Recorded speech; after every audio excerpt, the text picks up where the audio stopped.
Astaghfirullah. Assalamualaikum warahmatullahi wabarakatuh. Alhamdulillah wassalatu wassalamu ala Rasulillah wa ala alihi wa sahbihi wa mawalah wa la hawla wa la quwata illa billahi wa ba'du.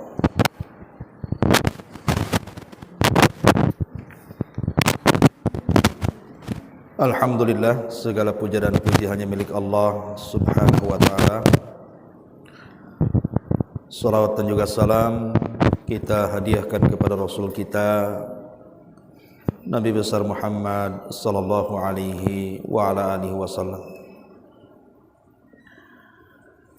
Kita lanjutkan kajian kita sampai kepada bab pasal keempat tentang tata cara mandi besar atau mandi jinabah.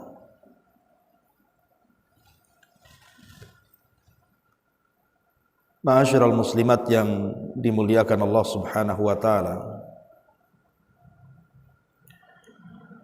Bab ini akan menjelaskan kepada kita tentang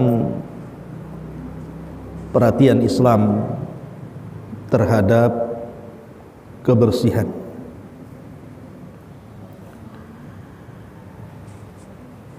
Dan perintah mandi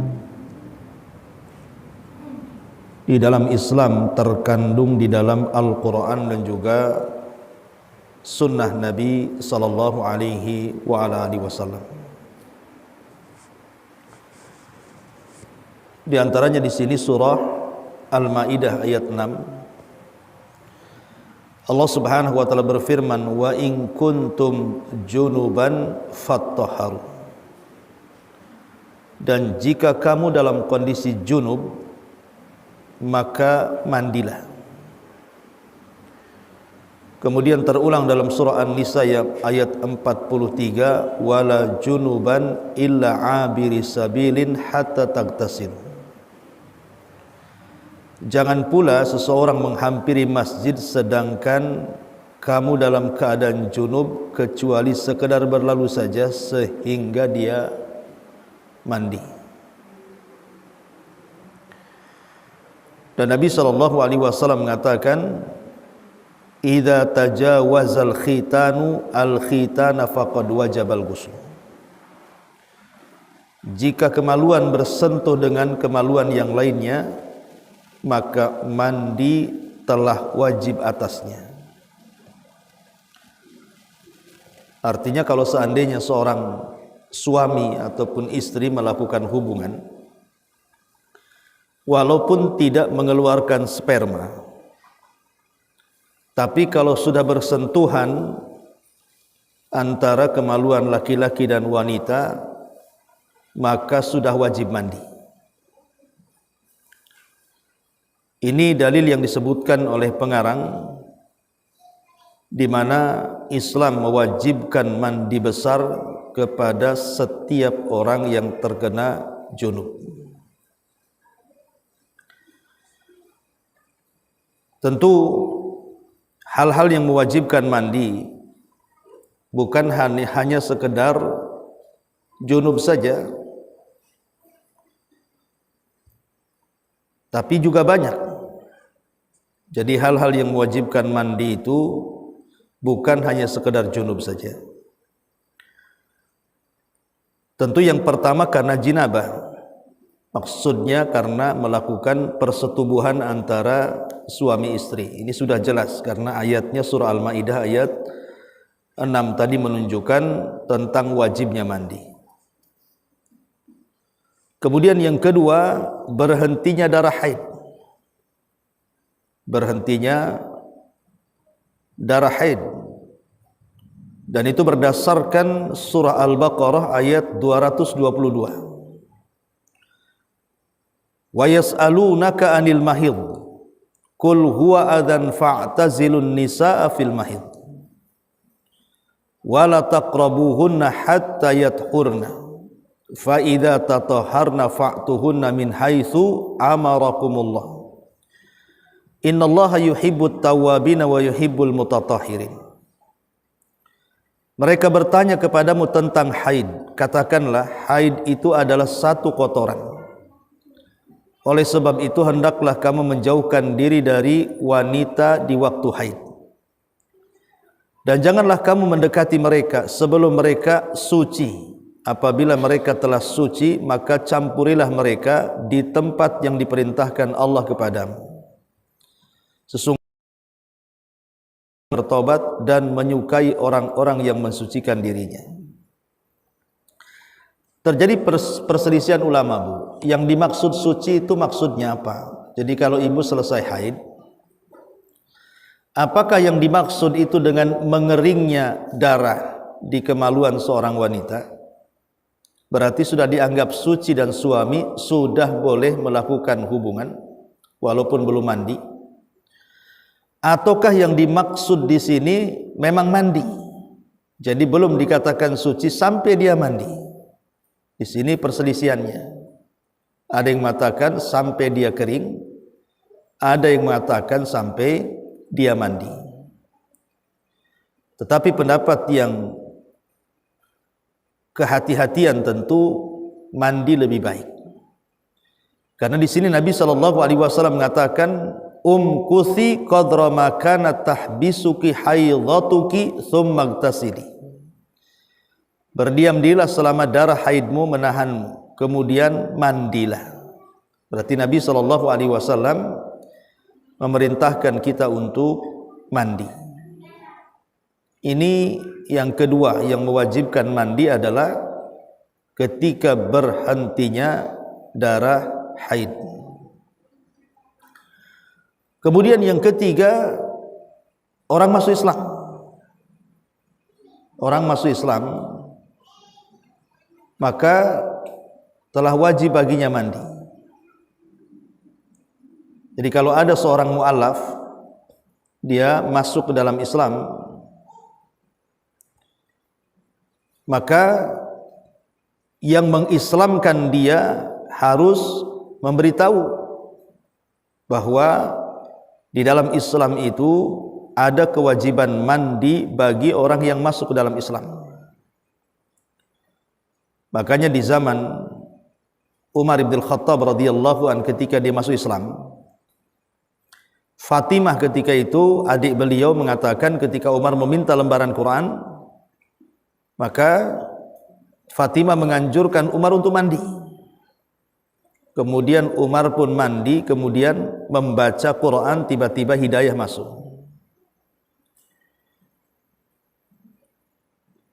Ini yang ketiga.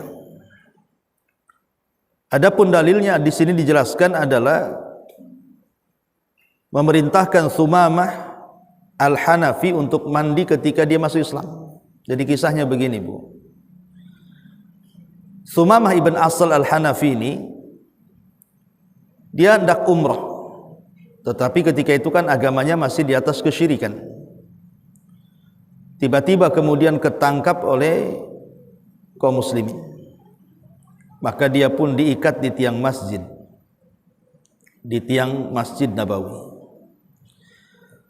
Dan Nabi SAW memperlakukan Sumamah ini sangat baik sekali. Dan Sumamah juga selama terikat dalam tiang itu, dia melihat bagaimana akhlak para sahabat yang luar biasa. Setiap Nabi SAW mendatangi Sumamah, maka Rasul selalu menawarkan keislaman, tapi dia tak mau juga. Akhirnya setelah 3 hari, maka Sumamah pun dilepas oleh Nabi SAW. Entah kenapa, ketika dia hendak berangkat umrah, tiba-tiba dia balik lagi menemui Nabi SAW dan ingin masuk Islam. Lah ketika itulah Nabi SAW merintahkan Sumamah untuk mandi. Kemudian setelah mandi disuruh mengucap 2 kalimat syahadat.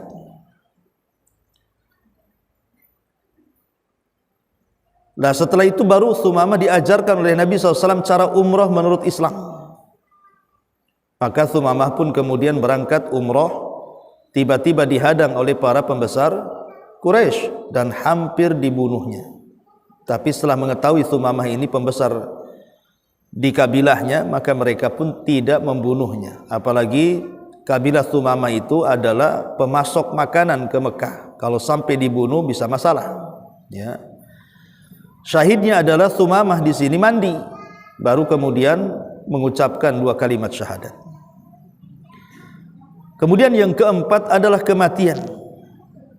Jadi kalau orang meninggal dunia, maka wajib dimandikan jasadnya.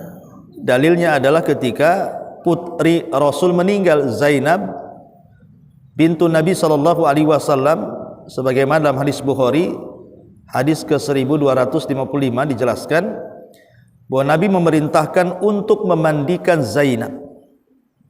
Jadi Nabi memerintahkan untuk memandikan Zainab, menunjukkan bahwa orang yang meninggal harus dimandikan. Ya tentu tata caranya sama dengan orang mandi junub. Kemudian juga yang kelima sebagai tambahan adalah kematian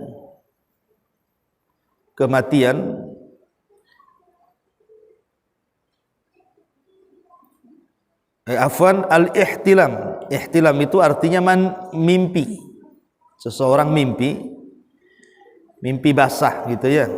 Mimpi melakukan hubungan di dalam mimpinya, kemudian ketika terbangun rupanya mengeluarkan sperma.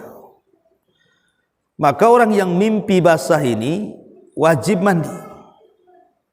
Wajib mandi.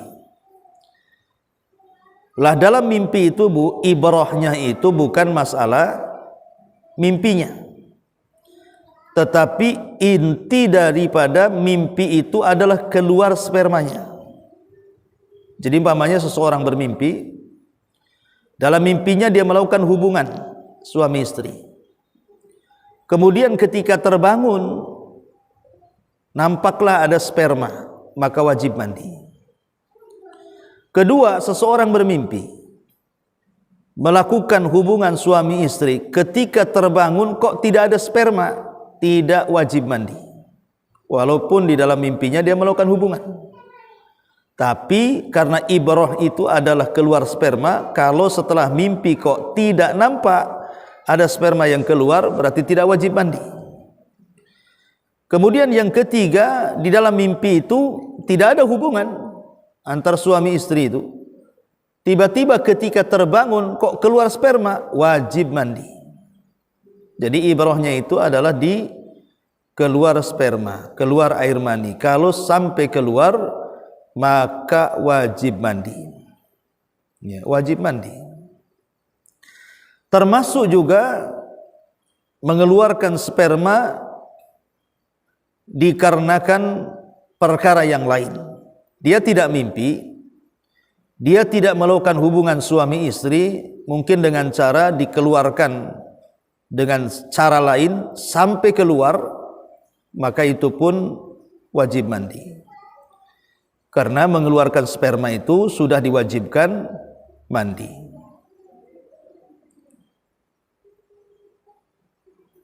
Nah ini diantara kenapa kemudian mandi itu menjadi wajib.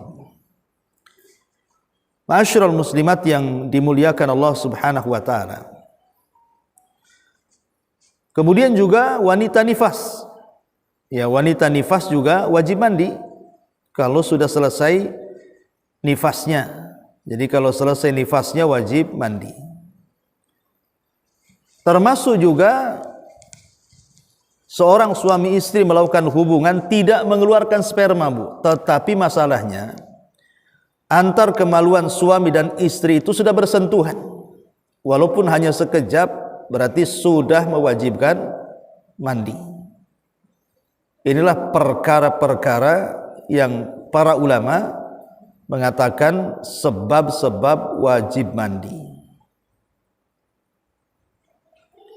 Taib, ma'asyiral muslimat yang dimuliakan Allah Subhanahu wa taala. Adapun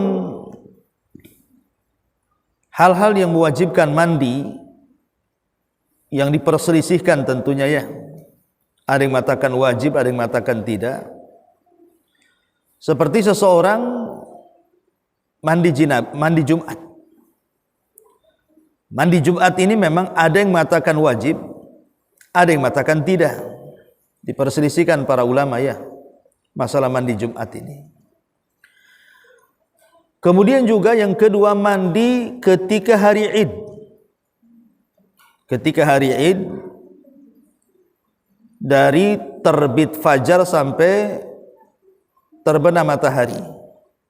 Itu sangat dianjurkan dan disunahkan seseorang itu mandi di hari Id untuk melaksanakan sholat. Kemudian juga mandi untuk melaksanakan sholat istisqa itu juga dianjurkan, tapi tidak wajib, sunnah saja. Ataupun mandi untuk melaksanakan sholat khusuf, sholat gerhana, itu juga bukan wajib, hanya dianjurkan saja. Kemudian mandi untuk ihram ketika haji atau umrah, itu juga dianjurkan, tidak wajib hukumnya. Termasuk juga orang yang mandi selesai memandikan mayat. Orang yang mandi selesai memandikan mayat itu sunnah hukumnya dan tidak wajib. Kemudian juga mandi ketika masuk kota Madinah, sebelum masuk ya. Kemudian juga mandi ketika hendak sa'i, itu juga sunnah. Atau mandi ketika hendak tawaf, mandi ketika hendak lempar jumrah, mandi ketika hendak mabit di Muzdalifah, mandi ketika wukuf di Arafah. Ini bagi orang-orang yang haji ya. Ataupun mandi karena sadar dari kegilaan, dia gila lama kemudian sembuh ya, itu juga sunnah hukumnya. Seseorang melaksanakan mandi. Jadi inilah perkara-perkara faktor kenapa kemudian Islam juga sangat menganjurkan untuk melakukan mandi, tapi tidak sampai wajib ya perkara-perkara tadi, karena yang wajib itu sudah jelas tadi, ada sekitar 6 atau 7 yang sudah saya sebutkan tadi. Baik, sekarang hal-hal yang difardukan, disunahkan dan juga dimakruhkan saat mandi, apa saja? Hal-hal yang diwajibkan, disunahkan dan juga dimakruhkan saat mandi. Pertama, hal-hal yang diwajibkan atau difardukan saat mandi. Pertama adalah niat. Niat ini penting karena niat itulah yang membedakan antara mandi wajib dan mandi biasa. Nabi mengatakan innamal a'malu binniyat wa innamal likulli imri'in ma nawa.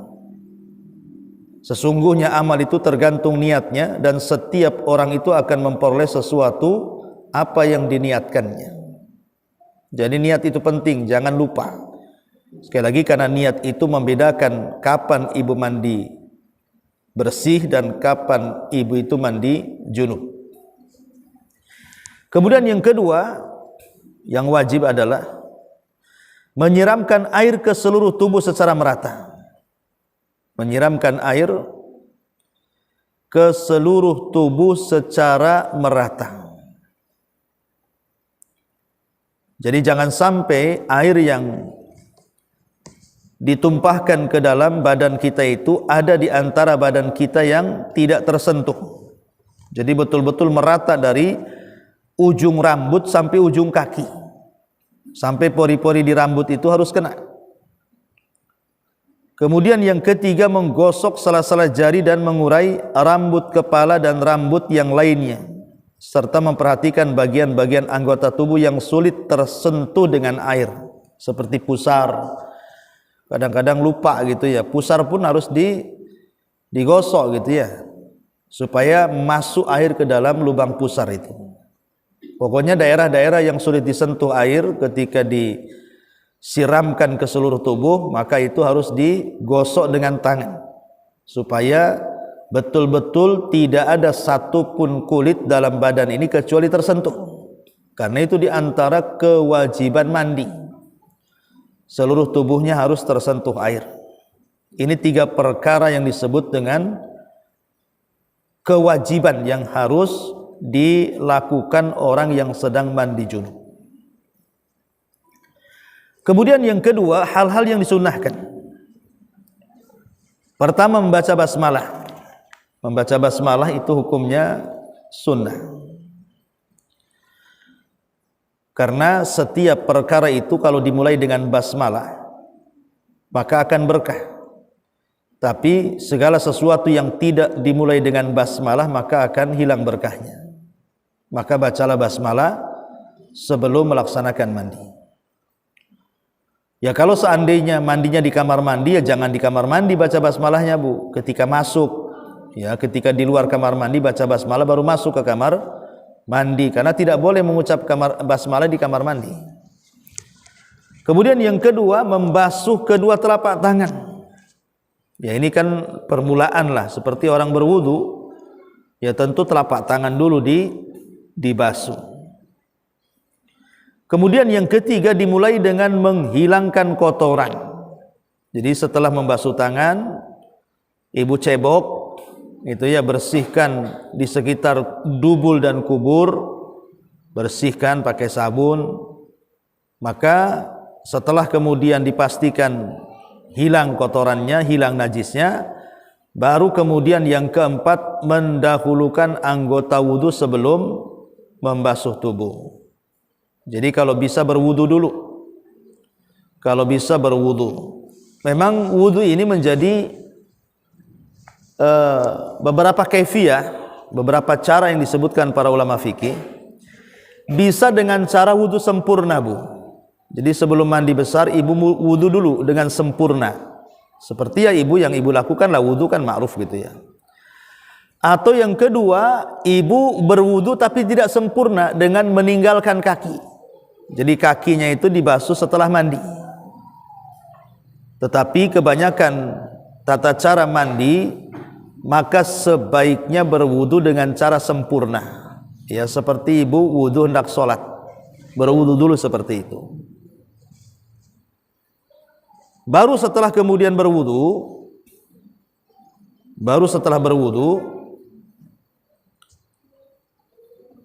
di sini disebutkan berkumur-kumur, kemudian menghirup air serta membasuh lubang kedua telinga dan bagian-bagian dalam yang lainnya. Jadi setelah berwudu mungkin areal-areal yang tidak bisa dijangkau dengan air kecuali dengan tangan gitu ya, atau berkumur-kumur, maka lakukan. Baru setelah itu ibu siram kepala. Jadi siram kepala. Jadi sebelum membasuh badan, ibu menyiram dulu kepalanya pakai sampo, ya dibersihkan dulu rambutnya. Kemudian setelah membersihkan kepala dengan menyela-nyela tentunya supaya pori-porinya juga terkena, barulah kemudian ibu memulai dengan yang sebelah kanan, badan sebelah kanan. Jadi bahu sebelah kanan ibu basuh, setelah kemudian sebelah kanan baru beralih ke sebelah kiri. Beralih ke sebelah kiri, baru kemudian setelah itu mandi secara keseluruhan. Karena yang sunnah-sunnah ibu sudah lakukan. Lah ini yang disebut dengan mandi sempurna, Bu. Jadi mandi sempurna ini seperti ini namanya. Tetapi ada sifat mandi itu yang tidak sempurna, tetapi sah. Namanya mandi yang penting sah. Dengan cara apa? Dengan cara membanjur seluruh badan, yang penting kena semua. Dari atas kepala sampai kaki ibu jegar-jegur bahasanya ya. Dan tidak ada satupun dari anggota badan kecuali tersentuh air. Atau ibu umpamanya punya kolam renang, jegur ke kolam renang gitu ya, itu kan sudah basah semua tuh. Atau merendam di kolam sehingga tidak ada satupun anggota badan kecuali tersentuh air, maka itu sudah dianggap mandi jinabah. Yang jelas yang membedakan itu mandi biasa dengan mandi jinabah adalah yang penting niatnya. Jadi ketika ibu terjun payung ke kolam renang itu, Ibu itu sudah niat mandi junub, maka ketika jegur kemudian keluar dari kolam sudah sah. Itu namanya mandi yang penting sah namanya. Ya, tetapi bagaimanapun tata cara yang sempurna adalah tadi yang saya sebutkan, ya kan? Ya, pertama membaca basmalah, yang kedua membasuh telapak tangan, yang ketiga membersihkan kemaluan, dubur dan kubul, kemudian berkumur-kumur, kemudian membersihkan kotoran di sela-sela yang susah tersentuh air, baru kemudian membasuh kepala, kemudian setelah kepala bersih baru kemudian sebelah kanan badan, kemudian sebelah kiri badan, baru kemudian mandi secara keseluruhan, kemudian terakhir mencuci kaki. Nah, itu namanya mandi sempurna. Nah, ini jadi mandi junub itu ada dua cara, ada mandi sempurna, ada mandi biasa. Yang membedakan adalah niatnya. Ma'asyiral muslimat yang dimuliakan Allah Azza wa Jalla. Kemudian di sini juga yang ketiga, hal-hal yang dimakruhkan dalam mandi. Apa saja hal-hal yang dimakruhkan? Ada 5. Pertama, berlebih-lebihan dalam menggunakan air. Jadi secukupnya saja kalau mandi. Jangan berlebih-lebihan. Yang kedua, mandi di tempat yang najis karena dikhawatirkan akan terkena najis. Kemudian yang ketiga, mandi dengan air lebihan dari yang dipakai bersuci oleh istri. Karena Rasul melarang bersuci dengan air lebihan dari air yang dipakai bersuci oleh istri sebagaimana telah dijelaskan sebelumnya. Tapi pendapat yang kuat tidak. Boleh, ya.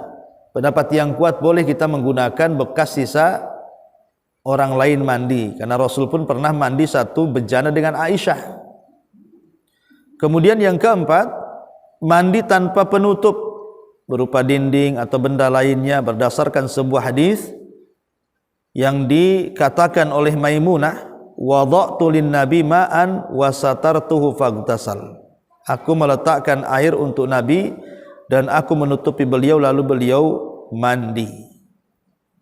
Karena bagaimanapun Allah itu zat yang maha sitir, yang maha malu dan sitir. Innallaha hayyun sitir yuhibbul haya fa idza ightasala ahadukum falyastatir. Sungguhnya Allah itu maha pemalu lagi maha tertutup, yang mencintai orang yang pemalu. Karena itu jika salah seorang di antara kalian mandi, hendaklah dia menutup, jangan sampai nampak oleh orang lain. Dan yang terakhir, mandi di air yang tenggenang. Rasul mengatakan la yaghtasilanna ahadukum fil ma'i daim wa huwa junubun. Hendaklah salah seorang di antara kalian tidak mandi di air yang tenggenang sedangkan dia dalam kondisi junub. Jadi hendaklah diciduk, Bu. Pamannya ibu di kamar mandi, itu kan tenggenang kan, Bu, di kamar mandi pamannya ada bak-bakannya, ya kan. Ibu jangan masuk ke bak-bakan, nggak muat juga kan itu. Jadi cukup diciduk saja, ya, karena makruh hukumnya. Orang yang sedang junub nyemplung ke bak-bakan, lain kalau kolam renang itu kan banyak gitu ya airnya. Kalau di bak-bakan di kamar mandi kan tak banyak airnya, makanya hukumnya makruh. Nah, inilah 3 perkara yang harus diperhatikan saat mandi. Yang wajib apa, yang sunnah apa, dan yang makruh itu apa. Ma'asyiral muslimat yang dimuliakan Allah Subhanahu wa taala. Di sini yang ketiga di sini tentang tata cara mandi. Pengarang mengatakan, hendaklah seseorang yang mandi membaca basmalah seraya meniatkan mandinya untuk menghilangkan hadas besar. Ini yang pertama, baca basmalah kemudian niat menghilangkan hadas besar. Lalu membasuh kedua telapak tangan sebanyak 3 kali. Lalu beristijmar membersihkan kotoran dan membasuh kemaluannya dan duburnya dan bagian anggota tubuh di sekitar keduanya dari kotoran.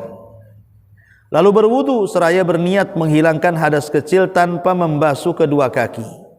Tapi boleh juga membasuh kedua kaki dengan sempurna, karena ia dibolehkan membasuh keduanya bersama wudunya atau menangguhkan membasuh keduanya hingga akhir mandinya. Artinya bisa wudu sempurna, bisa tidak sempurna, sudah dijelaskan tadi.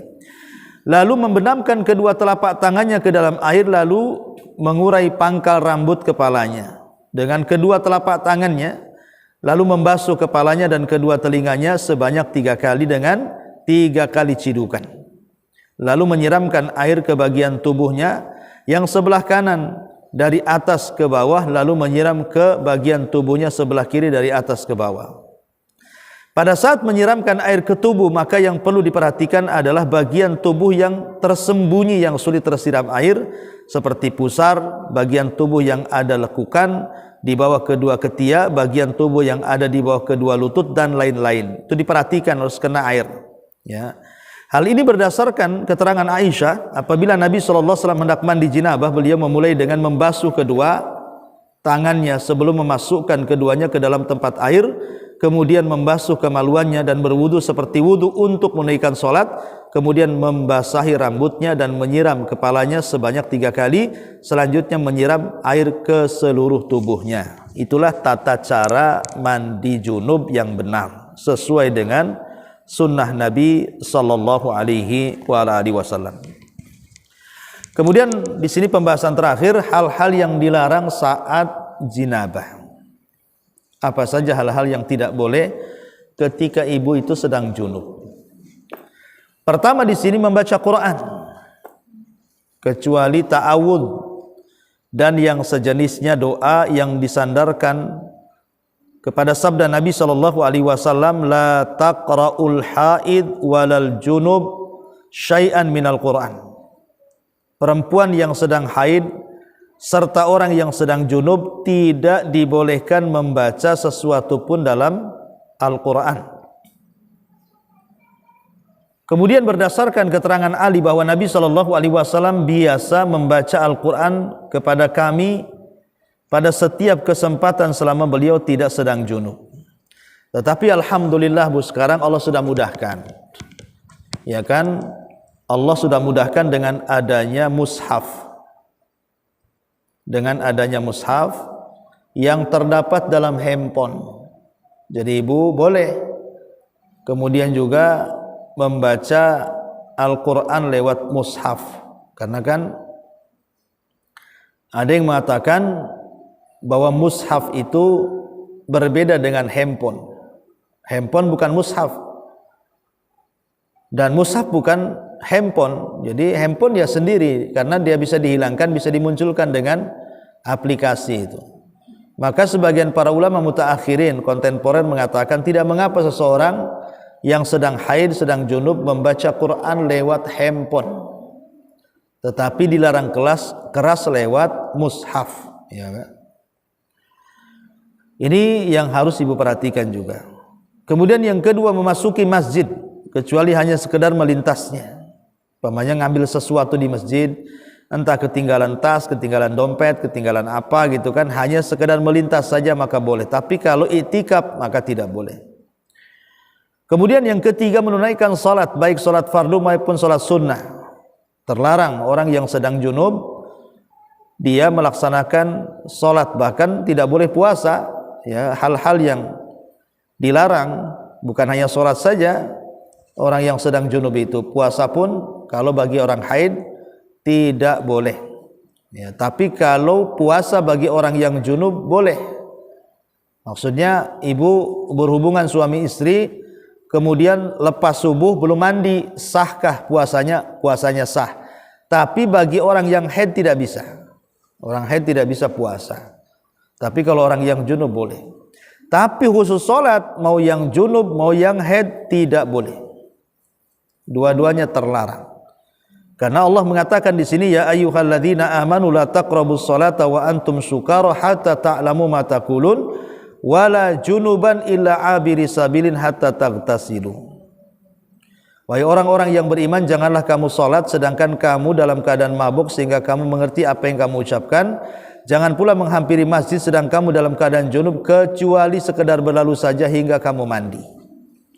Dan yang terakhir disebutkan di sini menyentuh Al-Quran meskipun menggunakan kayu atau benda lainnya berdasarkan Al-Qur'an innahu laqur'anun karim fi kitabim maknun la yamassuhu illa al-mutahharun. Sesungguhnya Al-Qur'an ini adalah bacaan yang sangat mulia pada kitab yang terpelihara, tidak menyentuhnya kecuali orang-orang yang disucikan. Dan Rasul mengatakan la tamassul Qur'an illa wa anta tahirun. Janganlah kamu menyentuh Quran kecuali kamu dalam kondisi suci.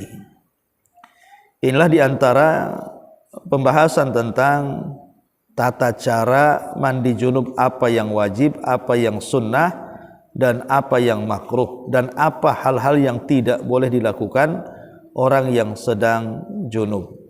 Wallahu a'lam bishawab. Ya, kita hanya memberikan catatan-catatan penting saja, karena memang kitab ini sudah sempurna pembahasannya, sehingga hanya menambah sedikit-sedikit saja yang tidak tercantum dalam tulisan beliau pengarang rahimahullah ta'ala. Taib, sampai di sini kita buka tanya jawab, silakan.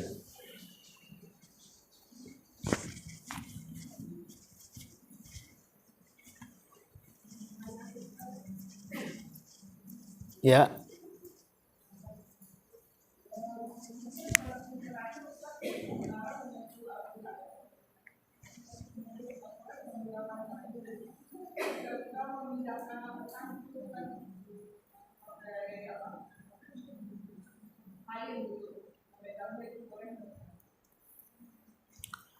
Iya, alhamdulillah. Memang ini kan pendapat beliau di sini, pendapat pengarang Syekh Abu Bakar Jabil Al-Jazairi rahimahullahu taala.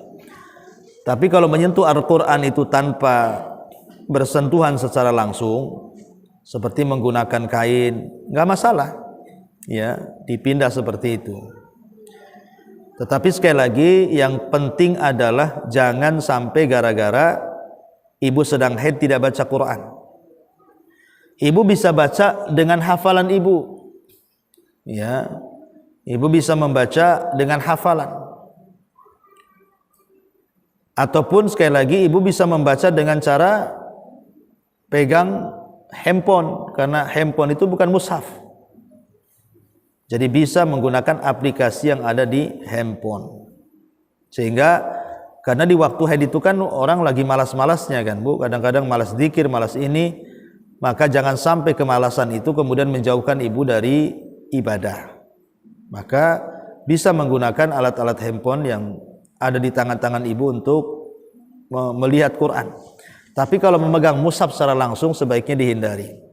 Tapi kalau seandainya menggunakan penghalang seperti kain untuk dipindahkan, maka tidak mengapa. Wallahu a'lam.